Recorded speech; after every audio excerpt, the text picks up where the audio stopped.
Well, hello and a very warm welcome to Let's Get It On and a special interview edition. I have got a very special lady in the studio with us this evening. Now, her name is Valentina. She comes from Italy, but she goes under the artist name of Atmaen. I think I've said that right. Valentina, a very warm welcome to you. We're going to have a very interesting chat about your music and your transition through your musical career. But for our listeners who might not know you, tell us who you are and what you do and a little bit about your music.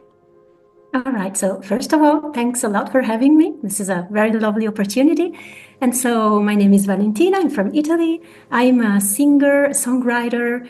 I work, let's say, in the holistic side of music as well. So sound healing, music therapy, and I write music. So this is actually the first solo album that I have created, but I have been working with other bands, other musicians for a very long time.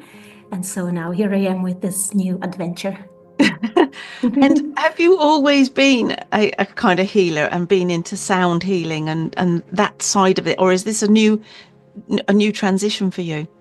It's been a long time now, but I started as a musician. So I played guitar, I played the bass guitar as well. And then I found out that singing was my real passion.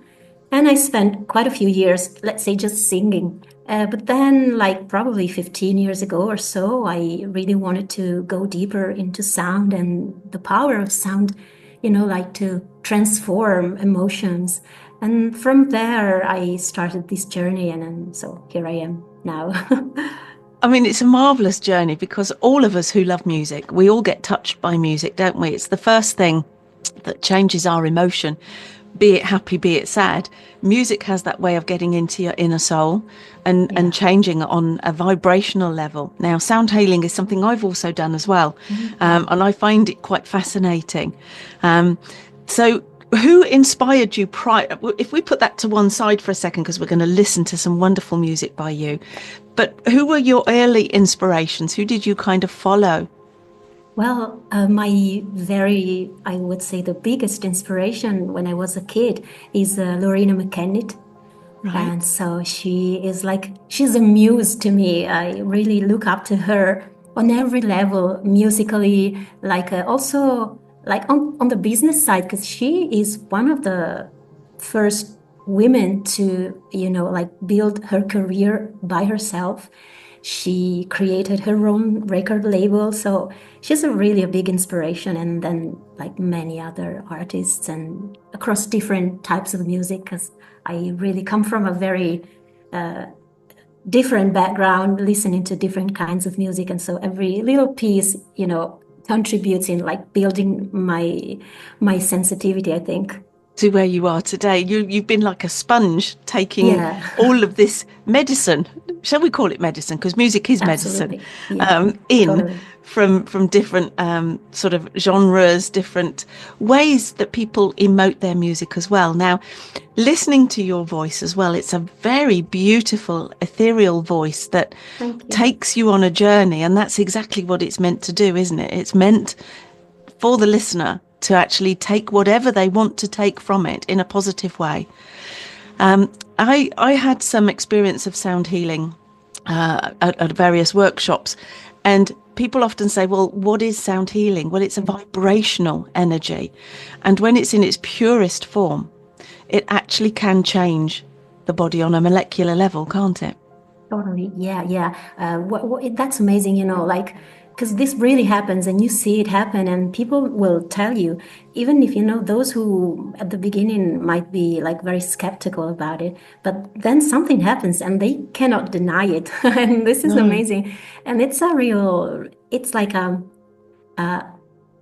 really deep experience of transformation. And maybe the first time, it really depends on the person and what they bring into a session, but it might just be an emotional state, which is already a big thing. I mean, if you can change that, maybe go from sad or feeling of hopelessness, maybe to a new energy that you can feel inside yourself. But then also the change is very real on the physical level as well. because people get relaxed, or it also happens that, you come and you have whatever, a headache or any little issue, and then of course it's because you relax and your muscles relax, but it's not just that. At the end, by the end of the 1 hour session, maybe you feel so much better physically as well. So that's, yeah, I totally agree. The funny thing is that the sound doesn't have to be a melodic sound. It just can be a pure sound wave. And of course, they've done some research about sound healing with cancer patients and how sound can penetrate and sometimes, obliterate cancer cells. It's very in its early stages, and not an awful lot is written about it, I don't think, today. I kind of knew about this about 20, 30 years ago. And, the pure sound is a sound wave that goes right the way through the body. Now, I have a paste gong, which was made out of the brass from weapons of mass destruction, turned into a gong, and it had a blessing, which turned it into a positive thing.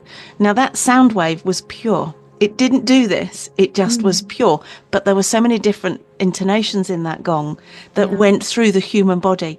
And I, like you, have watched people be transformed and move into a space just with the sound. Never mind the melody or a vocal or anything. It's just that sound that totally goes through the body. So where did you dip your toe in, first of all? How did it come about? Sorry, I lost the connection for a second. Okay. Can you hear me now? Yeah. Sorry. Okay. How did you dip your toe into sound healing? Was it something that you were becoming aware of as you were singing, as you were making music? Well, so to be totally fair, I think that what really changed my perspective on sound was when I started studying to become a dance therapist. Because the school that I followed really focuses on music and sound more than on movement itself, which might sound strange, but it's so important to choose the right music and the right sound according to what you want a person to do, whether it's, again, getting more relaxed or feeling new energies. And so that's when it opened my eyes, and it made me realize that, even when I was just singing and playing standard music, normal music, I was actually putting very powerful energies in the environment and sending them to people. And so I started thinking, well, I should be much more aware of what I'm doing, of what's happening in other people's minds and bodies and hearts when I do this. And so from that point, I started getting deep into sound healing, and then I fell in love with the Tibetan singing bowls, again, for this kind of richness, sound richness that they have. And also because even though now you can find a bit of everything, but back then they were really not musical instrument. So they were not tuned to any tuning system that we use. And so that was just sound, just exactly as you were saying. It was just sound, pure sound, and the combination of those sounds, which at first, to a trained musical ear, they might even sound dissonant at the beginning. Yes. There's no musical structure, but No. there is a musical structure because of the harmonic series. Yes. Which is how sound works in nature. Yes. Long before we decided that this is a Do, this is a C, this is a D, this is an A. So long before we turned all of this into a structured form of music. But in a way, that's what you've done, isn't it, with your music? Because you've brought these pure sounds together with the intonation that is going to soothe and it's going to heal. And as you said, they each have their own pure note, but when you put them together, they become harmonized. Yeah. And that is something very beautiful that not many people take the time to do and understand unless they're on some kind of investigative musical journey themselves. We put two gongs together. One was symphonic and one was harmonic. And what happened is they sung to each other. Yeah, I can imagine. Yeah, and you just have to wait a bit sometimes, right? Just because sometimes we just don't have the patience to let sound develop and move in space, and then some frequencies will be stronger and louder than others, and of course then they will merge, and some kind of harmony will always come up, but you have to wait a little bit. You do. You have to be really patient, and we all lead busy lives, don't we? So, Yeah. it's a fascinating thing. And the same with drumming, because you've done shamanic drumming, you've done incantations, you've done all sorts of things, which we're going to talk about in a minute, because I find this all very, very fascinating. But first, we ought to listen to some of your music. Now, the first one that we've got is Feathers in the Sky. Now, all day today, I've had white feathers at my feet. Wherever I've walked, I've had these tiny little white feathers at my feet. So I knew today was going to be a special interview with you, Valentina. But please tell our listeners about Feathers in the Sky. Yeah, so this is the first song that I wrote actually for this album. And I think the inspiration for this song came quite a long time ago when I went to Ireland for the first time. And I was there at the cliffs of Moher, such, majestic, gigantic cliffs facing the ocean. And I was like so impressed by those birds who were brave and fearless, and they would just literally jump off the cliff and fly into this crazy wind, because we, like human beings, we were trying not to be blown away, but those birds didn't care. And then they were not just confident, which was already impressive, but they were able to use that powerful wind to their own advantage. So you would just see them drop down thinking, oh my God, they will smash down somewhere. And then they were like floating up again in the air and using the wind to go wherever they wanted to go. And so the song is an invocation to the spirit of the wind, such a powerful energy to sustain us, to support us, like one of those huge, huge forces that we sometimes try to, forget. We forget that we have them inside ourselves. So that's an invocation to the spirit of the wind, and also to our own courage, like to say, go, don't be afraid. There are forces that will help you.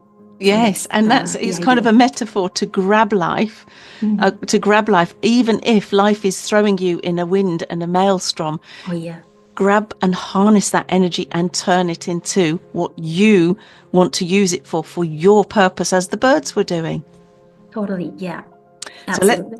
let's have a listen to Feathers in the Sky, and we'll be back shortly, because you're going to find this very fascinating, very interesting interview with Valentina. It's somebody we've not had on the show before, but a passion of mine in my past and in my future.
Reflections on the sea.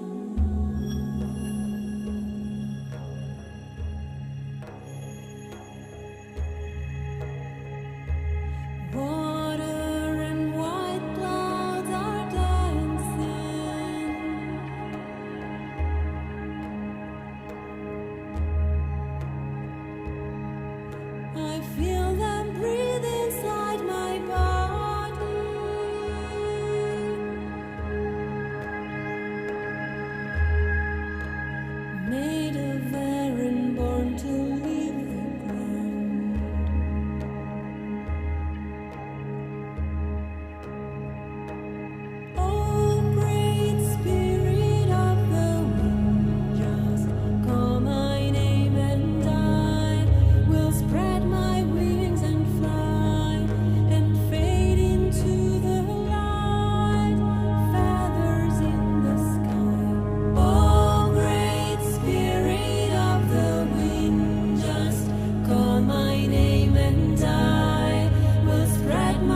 Valentina, when you're singing, are you consciously aware of how you are projecting your voice, or is it just something that you immerse yourself into the musicality and you let yourself go and you give in to the moment, and how it comes out is how it comes out? This is a great question, and something I think about pretty often when I sing. So the true and honest answer is that I am generally always very aware of what I'm doing, because one of the things that really means a lot to me about singing is that you should reach a point where technique is one of the tools that you have to fully express yourself. So it should not be seen as a negative or as a limiting thing, but on the other hand, it's empowering you, because you can make sounds that you would not be able. Maybe you would like to make them in a certain way, but you don't know how to do it because you don't have the technique. So this is a tool that's totally important. But at the same time, you don't have to focus on it. So it's more, for me, the process is more like, which kind of story am I telling? Which kind of energies do I want to move? What's the purpose of this chant? And so then I think, okay, I should go for a very light sound, or maybe now there's more energy needed. And then I say, okay, I see it like like a movie, and then I have to put sound into the movie, and then I just go, because I know how to produce those sounds. But that's something that I started, from a technical point of view in the past, and something that I keep practicing, because this is also important. I keep practicing. So when I know, like, okay, this is going to be a fierce, war song, to regain your personal power, just to, let's say, okay, I know which type of voice tone I need, and I go for it. And then when I go for it, I just go. I don't. You just go. I don't think about how. But like in the album, where I have to, sing in tune, and I have to sing words, so that's also a musical thing. Then I sometimes know that if there's a difficult line in the song, I still think about it, quite technically. But always keeping the more emotional side alive as well. So you kind of set the meditation before you start, the meditational content, if you totally. like, before Yes. you start. And then Absolutely. once you've got that idea and the vision in your head, because you'll have, do you listen to the music first and get the musicality bit right? And then do you decide how you're going to place the various chants and your singing and the words? Does that come afterwards? So, because some people get the words and the lyrics and all of that done first, but I don't know whether you're a bit like me. I need to listen to the musicality first, because that will give me the direction I want the lyrics to go in and the emotion that I want those lyrics to be in. Yeah, both things. So it happened, like in Feathers in the Sky, what happened is that, like this, I don't know where it came from, but I had the main melody and the words and the lyrics like all at once in a split second. And so that really started from this image of the birds flying over the cliffs. And then I did like the opposite. So I started searching for sounds and for arrangements that would fit that atmosphere. In fact, the other parts of the song, it's not a standard song. There's no like chorus and verse. But the other parts where I sing, they came later. And that was more, okay, now let's listen to to the sounds that I found. And then I created those melodies and lyrics. But the very core of the song was just coming like this out of nowhere from this image that I had. Which is rather beautiful, and which is why it makes your music so special. So we're going to listen to another song now. This is Holy Mother. And I'll let you explain, Valentina, if I may, what this song is all about. Yeah, so this is a song that's very dear to me. Well, actually, it's a dying person's prayer. However, there's no sadness at all. It's like a complete trust, like letting go of everything, because at that point we will have to let go of everything and anything, and just keep going with the journey of our souls. But so that's I imagined it like someone who's leaving everything and giving everything to the Holy Mother, which to me is Mother Earth. But I'm very open to any interpretation. So I have like Christian friends who have are very connected with their faith, and they told me, "Wow, this is a beautiful prayer to Mother Mary." So that was really, made me almost cry, because I thought, wow, you see, this type of love, the love of the mother, is something that is really, it's not just part of one culture. And so, and one thing about this song, the violin, which you can hear beautifully played, is played by Hugh Marsh, and he is Lorena McKennitt's longtime violinist. Oh, So wow. yeah. That makes it very, very special for you then, doesn't it? Exactly. Well, let's have a listen to Holy Mother.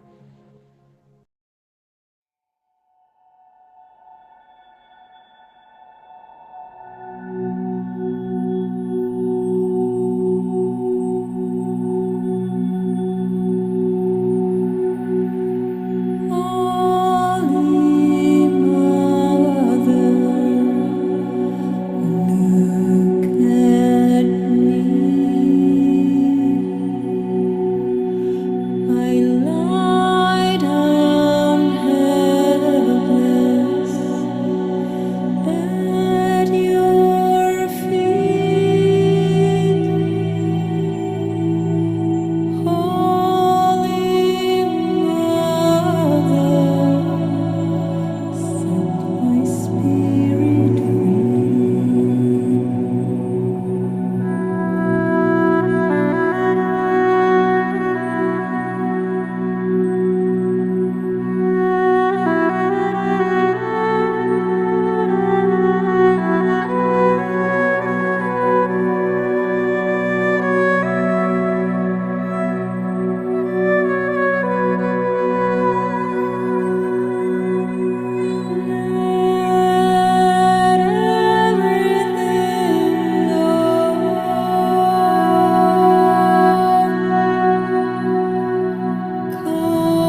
It's interesting, Valentina, that you have created a song that other people have taken on board and if you like, I don't want to say labelled, but they've kind of thought that it was a song about Mother Mary. You've done you've had it in your mind to be more universal, with your reach of that song.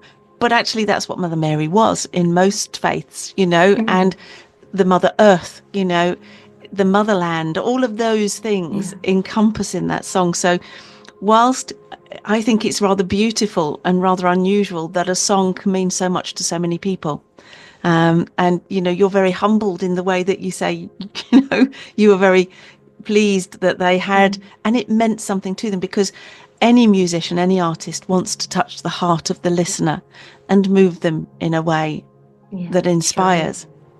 Sure. Absolutely. Yeah. Now, I want to talk to you about your Gregorian chants. Obviously, you took yourself off to learn those. So, how was that experience for you? Well, it's something. First of all, it's something unusual because originally, and if you follow like a very traditional road, Gregorian chant is only for males. Yes. So women were not allowed at all. But fortunately, things have changed a bit. Well, at least a little bit. And so, and so I had the opportunity to study with pretty famous master from Italy. And so this was a very interesting experience because, once again, the power of this music is something real. Even if you're not into Christian religion, which of course, we all went to rehearse in a church, so with a huge respect for the place and for all the people who were there because of their faith in Christian God. But it was amazing because the way it's written, the way these melodies are created, and the way you sing it, there's a real projection of your voice upwards. So really, it's a type of singing made to reach the heavens, whatever that means for you, like to elevate yourself and to pray. It kind of aligns with the chakra alignments. If you're into, holistic health, holistic well-being, then the body has the various chakras, and the chanting probably starts at the lower chakra and works all the way through the body until it gets to the top chakra, the highest being, the highest spiritual enlightenment chakra. And that's what sound does. And the voice is a very powerful sound. So it's using the voice in such a way, isn't it? Yeah, and it's incredible because if you think about it, the voice is really, it's magic because it's created within the body, by the body, so the physical side of ourselves. And then it needs to project much, much further away than your own body, because if you just keep it there, it will not sound good, and you will not feel good because you will be, having a lot of tension in the body. So then you have to let it grow a bit in the body, but then let it go. And there are so many techniques, but I speak about, standard singing techniques that will really focus on projecting your sound like out from the top of your head and in many different places of your head. And this is really, that's exactly, in my view, the alignment of chakras, because you start with your energy, total physical energy, and then go up and you have to really make everything work together in a perfectly balanced harmony. And so singing, I think, is a really, really powerful healing activity for everybody. I think it changes people's moods, doesn't it? And whether people say, I can't sing, and no, I can't, it doesn't matter, because when you're singing, you let go of the self and you think about the space that you're filling with the sound that you're making. So it's a very interesting concept, and I think most musicians probably do get it and they do realise it. Some sometimes are even surprised at how their music has reached somebody. Oh, I never thought it would do that well. And that's because there is a little magical ingredient that they've made and maybe not realised that it's just got through somebody's barrier, emotional barrier, and it's lifted them in some way. You know, it could be a heartbeat, it could be a note, it could be a sound, it could be a chant, it could be just one note Yes, gets through absolutely. and cuts through that body. So we're going to have another listen to one of your songs. Now, I watched the video earlier today in preparation of meeting you, Sacred Fire. Yeah. Now, this is where you've put dance and the music together, haven't you? Yes. So tell us about this song. Okay, so Sacred Fire is a song where different, let's say, characters come together. So it's obviously, of course, a song about keeping the sacred fire alive, which has been a crucial part of many religions and in general, you know, many cultures, especially in the past. So they were often women or young girls who devoted their lives to keep the sacred fire alive. And so it's also a metaphor of, you know, being keepers of the fire ourselves. So never let that spark inside ourselves die. And also remember that we have it inside ourselves again. So once again, go back to your core, and there you will find energies that are so powerful and will make you able to overcome any obstacle. But in my view, in that song, there are these, let's say, there's a priestess, so someone who is very aware of her role, someone who is in charge of keeping the fire alive. But then there is also the shaman, and she is like a wild woman, and she also keeps the fire alive, but in a very different way. So maybe she lives in the woods, and she's not like a part of society like the priestess is. And maybe she is a challenge. She is a challenge, deliberate challenge. Definitely. To open up the fire within you. So Totally. if you're in a space where you are connecting with somebody, but you feel it's a challenge and you feel that they are pushing your buttons, you've got to stop and think, why is this connection having this effect on me? Perhaps she's lighting a fire within me, and therefore I should be grateful that this is being shown to me so that I can move forward in my life.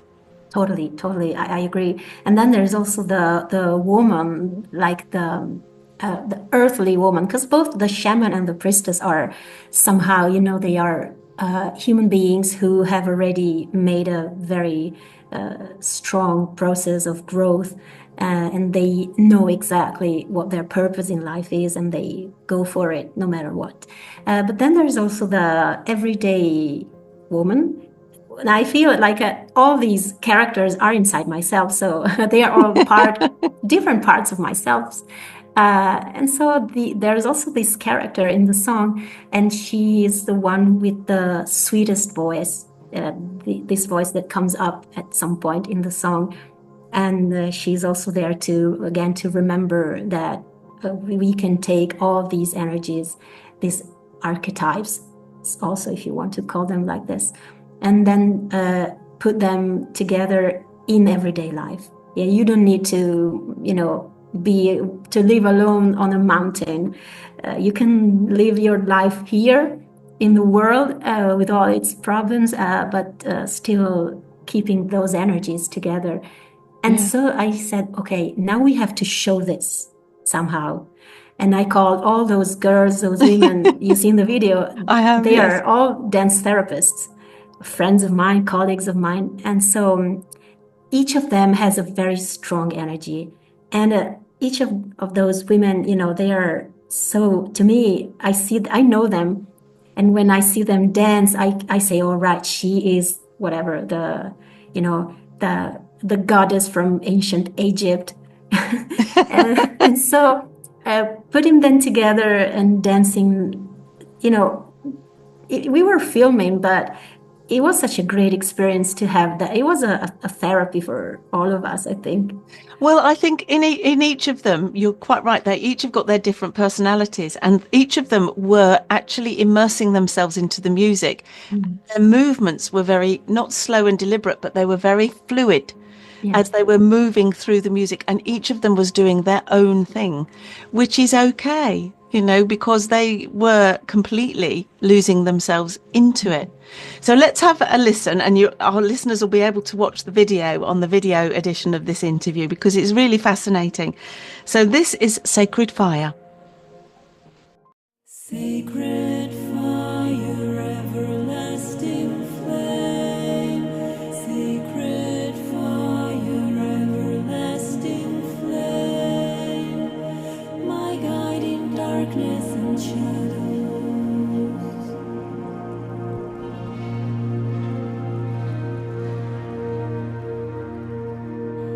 Sacred fire, everlasting flame. Sacred fire, everlasting flame. My guide in darkness and shadows.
Valentina, many years ago, I went to a sound healing course. A bit like you, I was thirsty for knowledge, thirsty for information. You know, all these things come to you.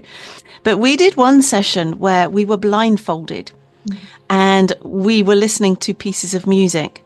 And we were told to just do whatever we wanted to do because we were blindfolded. So A, we couldn't watch what anybody else was doing, but B, you felt completely private and secure in your own space to do what you wanted to do.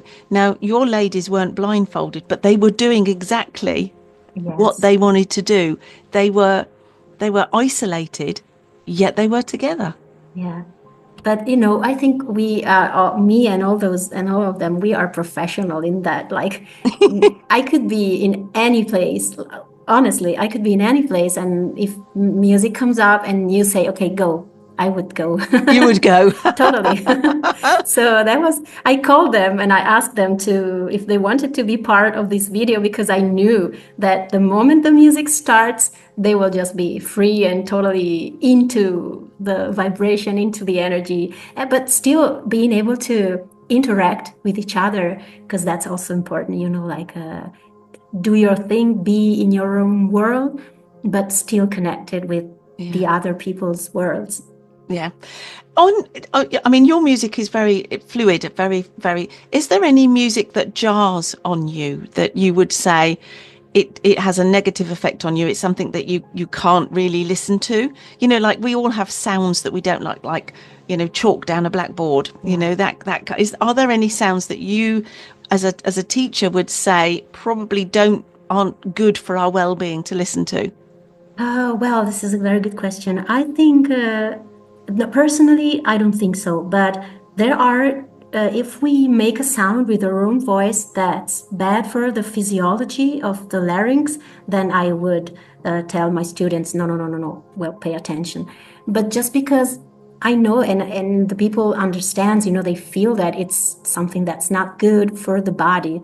It's like when I don't know, you play tennis and you make a wrong movement and you have a pain in your shoulder or whatever the problem is. And that's the only thing that is really negative. But I mean, if you do it like once in a while, it will not create any problem. But if I have a student that sings in a very non-physiological way, then like it's an issue that really needs to be addressed, because there's also a risk, that they will have problems to their vocal cords. Apart from that, I'm fine with any kind of music, provided I get it when the moment is right. Yes. So I like, for example, this might surprise you, but I'm a huge heavy metal fan. You see that you read my mind. That was on my mind. I was thinking, now I wonder if she does. I'm a huge fan, like extreme metal, the most brutal one. But I can't listen to it anytime. It must be the right moment when I need that energy. I need that aggressiveness, mostly to get some kind of cathartic effect, But that's it works for me. And also, like, for example, jazz is a type of music that I'm not always fine with. Like if I'm already very stressed out and very, I have a troubled mind, but to me personally, then it would make it worse. Yeah. But I know people who do the opposite. Like when they are very stressed out, they listen to jazz because it has the ability to kind of destructure the mind. Yeah. You try to follow the music, but the music is always changing and kind of unpredictable. And so it has a positive effect on them. So it's such a subjective situation. It's very interesting because heavy metal to me, I can't. It just becomes a din. I can't do it. I much prefer melancholy, sort of soft music. But I do like really good, solid. Sometimes a music with a pulse will always get to me. But heavy metal, I imagine, it's a bit like if I imagine a glass. If you're very tense, you use that to shatter the glass. So that it completely changes your mind. And I get that other people will find their own mode, and it's a kind of we should listen to our minds more. We should listen to our bodies more. We should listen to more sounds around us.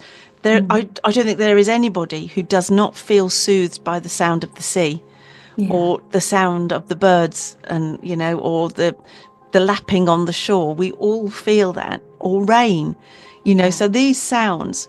And once you start tuning your ears into the sound, then you become much more aware of other musical types that soothe you, and everybody would be different. Yes, absolutely.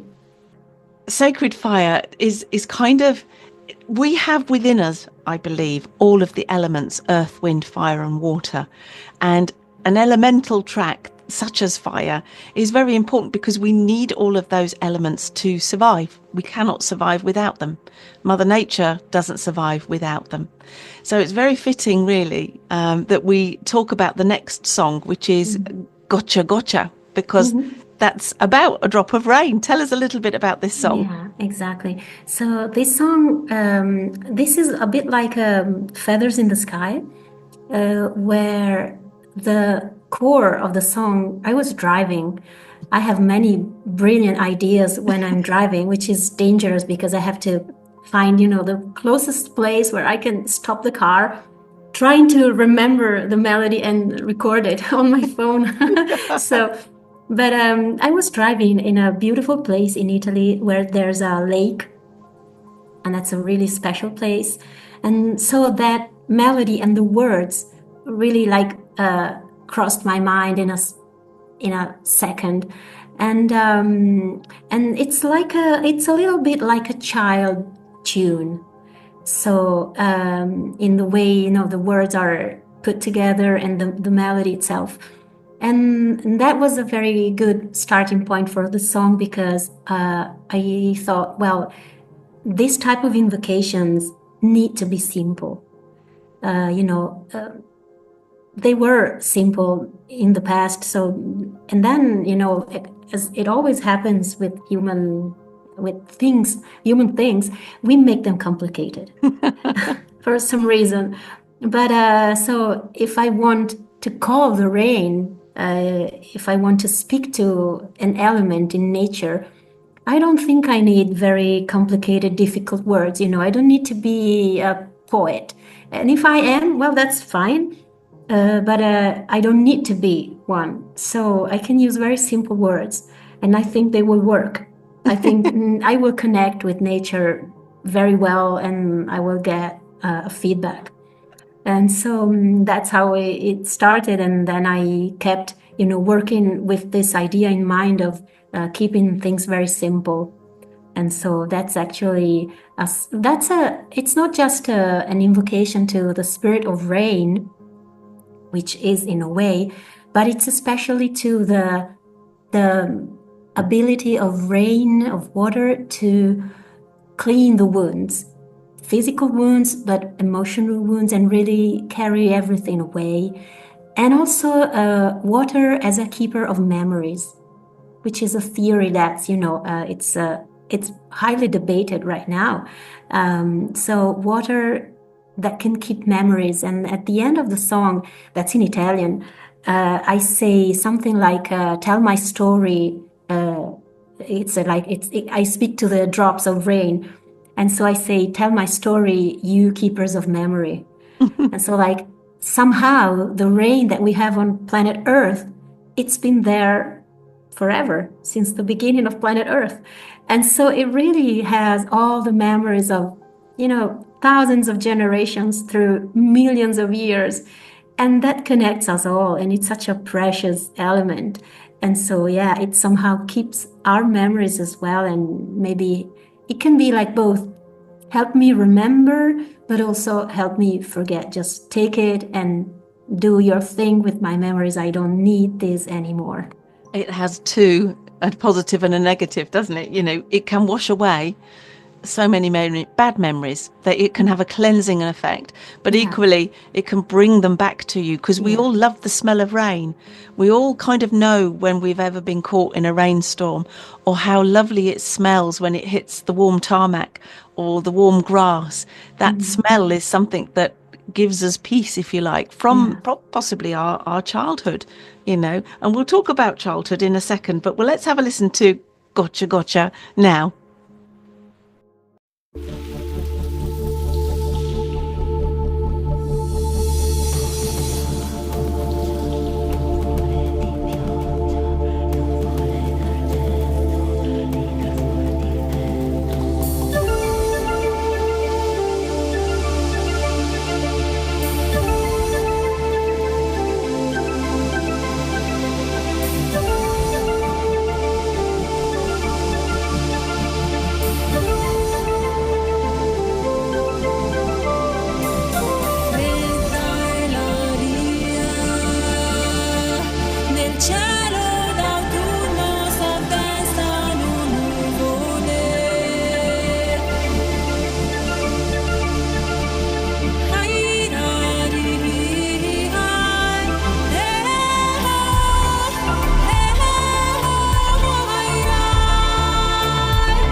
As a child, Valentina, you must have had a very vivid imagination.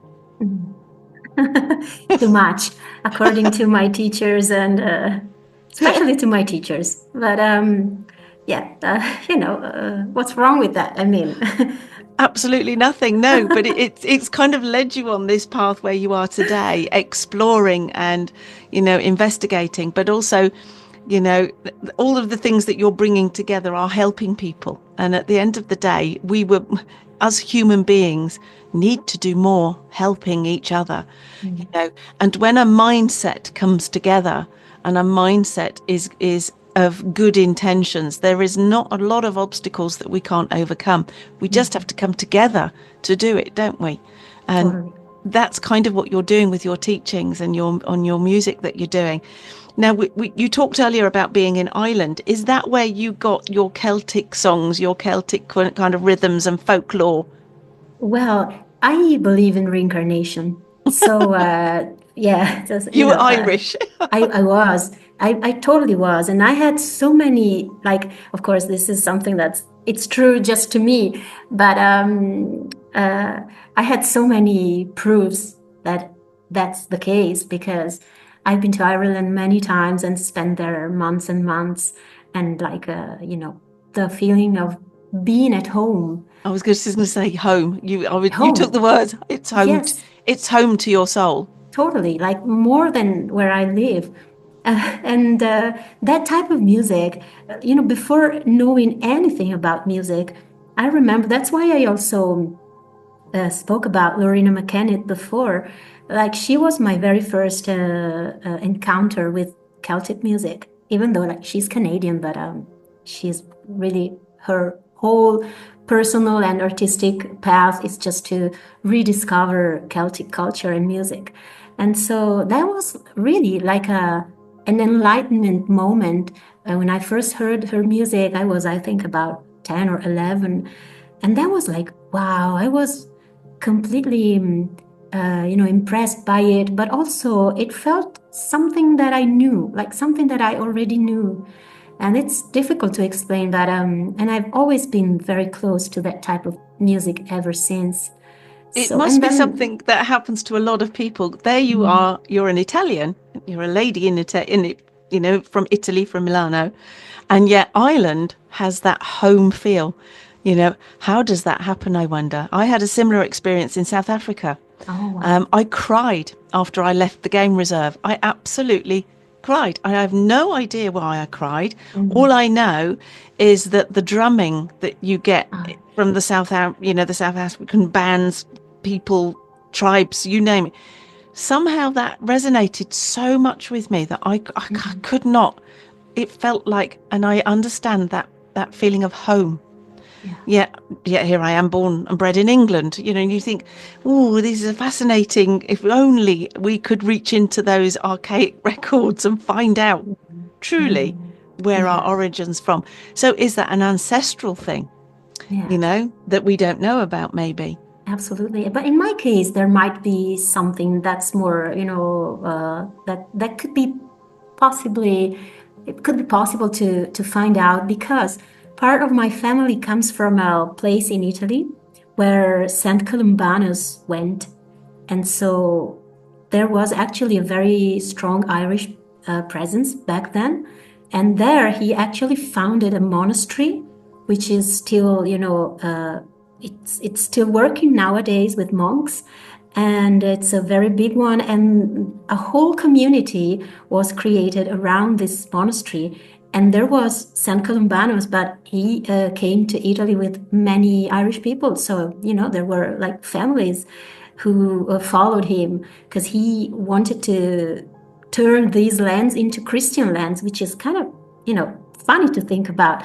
But so he did. And so maybe, who knows, maybe part of my family really had some kind of contact with that. So it is your ancestral roots, but not your direct ancestral roots, maybe. Could be. It's the lineage going all the way back. Who knows? It could be. I like to think that that's what happened, but I don't know. Well, at the end of the day, does it really matter? It's you that felt the connection. It's you that felt the need to go and learn how to do this and be involved in that, which has then inspired your music. So before we play one of the last songs, because we're going to have to close the interview. I knew we would take so long. Valentina, I knew it would be a fascinating subject to talk to. For our listeners' point of view, where would they find your music if they wanted to look you up and find you?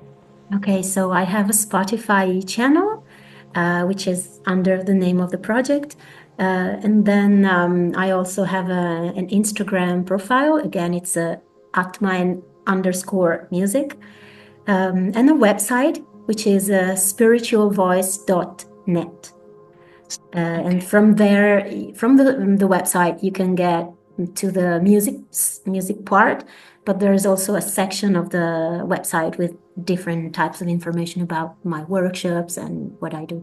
And there's both an Italian version and an English version. I noticed you were very thorough in sending me the tracks with both the Italian and the English, which was wonderful. So thank you. We'll have another reminder of that before we let you go. So we're going to listen to one more track now before we let you go, which is My Neptunian Love. Yeah. So tell us about this. This is the song that is pretty different from the other ones on the album, and it's somehow connected with water again, because Neptune is the god of the sea in the Mediterranean mythology. And so the planet, but my song is actually more connected with the planet Neptune, but the planet Neptune is also connected with water. So there, and then this is a song about love. It's a kind of a romantic song. That's why it's a bit different from the other ones. And in fact, it's sung with the voice, which, as I was saying before, is the voice of the earthly woman. So it's this very sweet and almost whispered tone.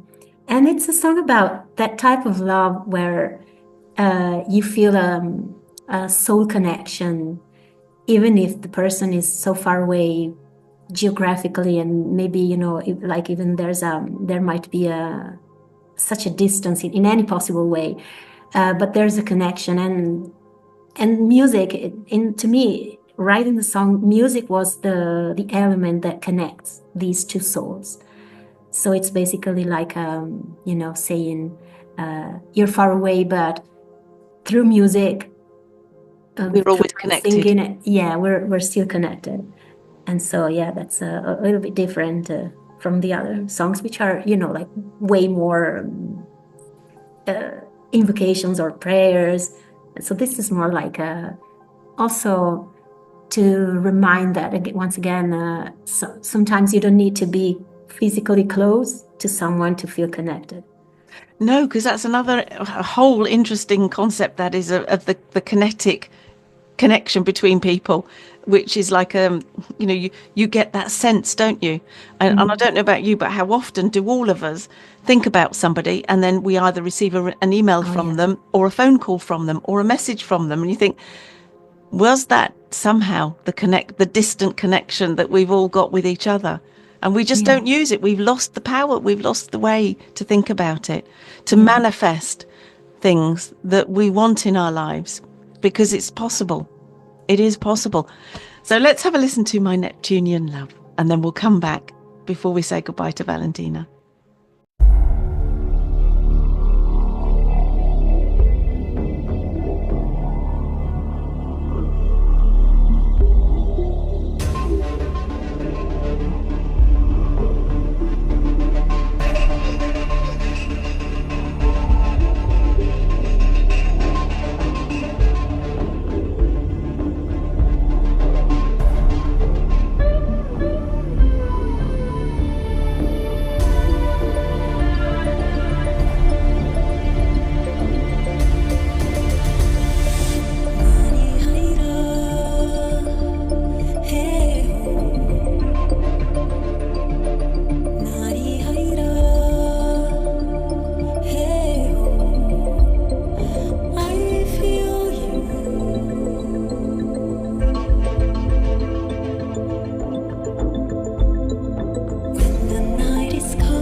Valentina, before we have to go, what's in store for you this year? So this is an album that's just been released. What's next for you? So, the physical album is released via Inertial Music. So, if anyone is interested, you can just head to the label's website. And this is already, a big deal for this year because my album was only released digitally previously. And then the label stepped in. I'm so happy and so grateful for this. And we've made this, I think it's a really beautiful digipack with incredible illustrations by Niklas Sundin, who is a Swedish designer and illustrator that really stepped into the project and gave the project a visual look, which is perfect and so powerful. And so now we are promoting it and trying to spread the news about this release. But I'm already writing new material for a next album, which will be a little bit different. And I am making a lot of performances and concerts with different projects, because this project is really not a live project. It's more of a studio project. But I hope I will be able to bring it live somehow, Well, that sometime. would be amazing if Yeah. you could. And I a hope question, so. if anybody is listening and they would want to come to one of your workshops, are they all in Italy or do you do any in the UK?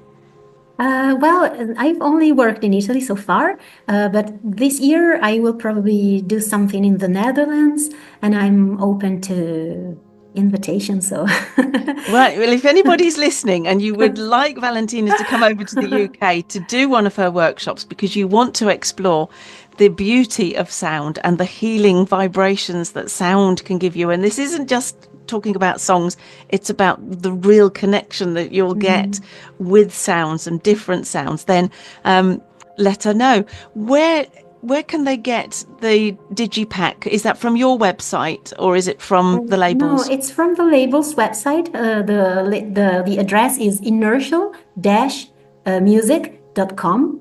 But you can find it on my website as well. And if you click there, you will be Transported to directly there. transported. Yes, exactly. And I also have a Bandcamp page for those who like right. to buy music on Bandcamp, and it's available there as well.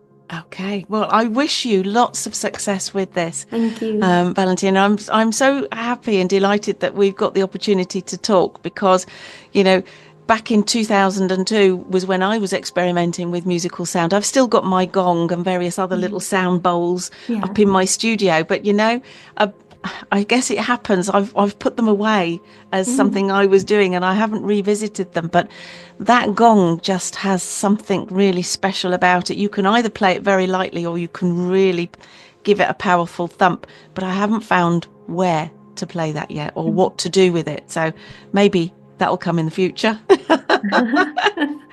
But thank you so much for your time today. It's been an absolute pleasure talking to you. And we will work our way through that album in the show because in section 3 is an opportunity for artists from other genres, other kind of different types of music to have their music on the radio show as well. So I will be working my way through that album. So Valentina, I think you've got a special thank you that you want to say to your producer. So the floor is yours. Okay, thank you so much. Yes, I really like to mention him. His name is Francesco Altare. He's an Italian music producer, and we've been working together for 25 years, I think. So long time. And he really helped me shape the sound of the album. And so really, I always wish to thank him in public. So thank you for giving me this opportunity. Well, it is a beautiful album, and I do implore everybody who's listening to this today, please go and listen to it. Please download it, because when you're at a stressful moment, what you want to do is switch Valentina on and just lose yourself in the beautiful message that she's giving you in both sound and in her voice as well. So Valentina, thank you so much for today. I look forward to more music from you. Please keep me posted, won't you? Sure, I will. I really want to thank you for your time, for this opportunity, for having me. Really a beautiful conversation. Thank you. Thank you. Take care. Bye-bye. Bye.